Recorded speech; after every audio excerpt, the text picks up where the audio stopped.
और नमस्कार, सुप्रभात। कैसे हैं आप? आशा करता हूँ आप ठीक होंगे।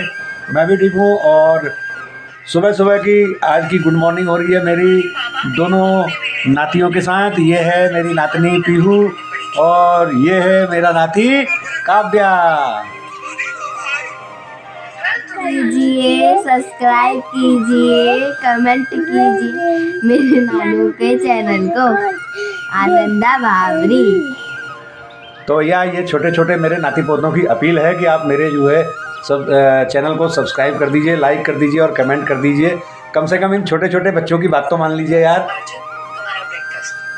आज है शनिवार और आज थोड़ा लेट में उठा था। वैसे तो सुबह उठ जाता हूँ 4 बजे, लेकिन आज 5 बजे उठा था तो फ्रेश हो चुका था।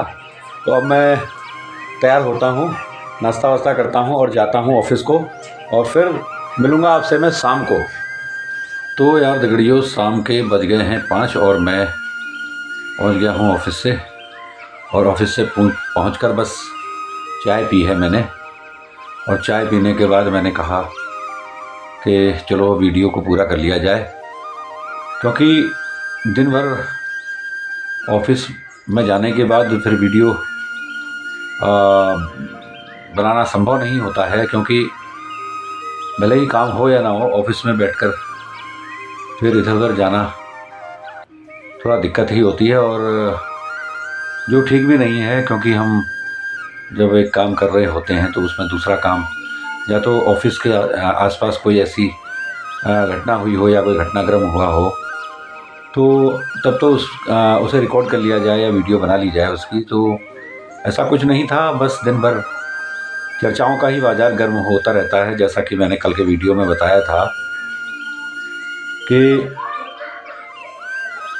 किस तरीके से जो है इस समय निकाय चुनाव की सरगर्मियां तेज हैं, और लालकुआं विधानसभा तो वैसे ही हॉट सीट है, और यहाँ की फिज़ा में राजनीतिक गर्मी इस समय बहुत ज़ोरों पर है। और कल जो मैंने बात की थी नेताओं के वादों की, नेताओं के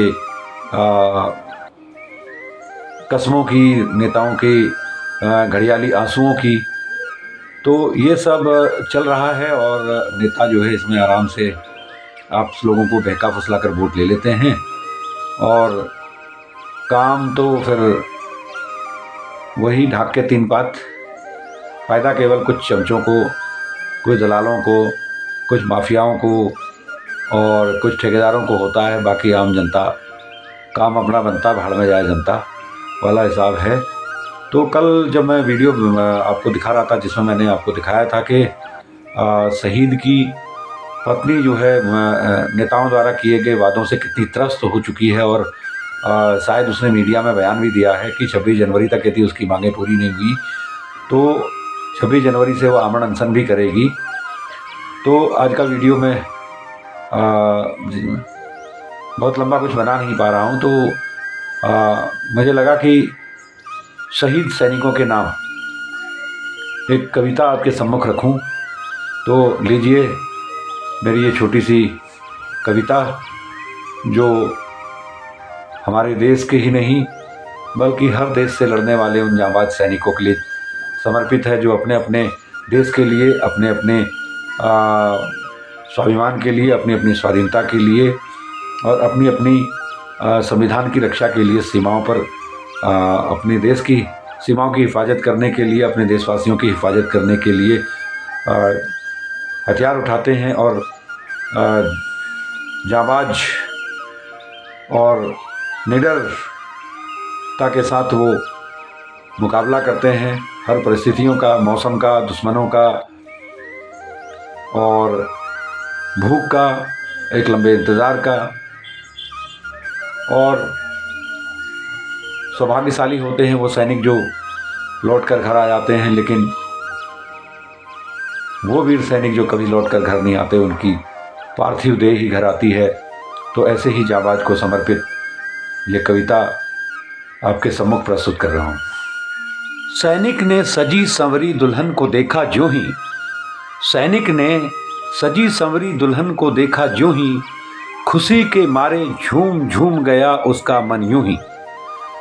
बोला मैं आदी हूँ युद्धाभ्यास का हरदम। बोला, मैं आदी हूँ युद्धाभ्यास का हरदम, प्रेम की बातों का ज्ञानी हूँ मैं थोड़ा कम। प्रेम की बातों का ज्ञानी हूँ मैं थोड़ा कम।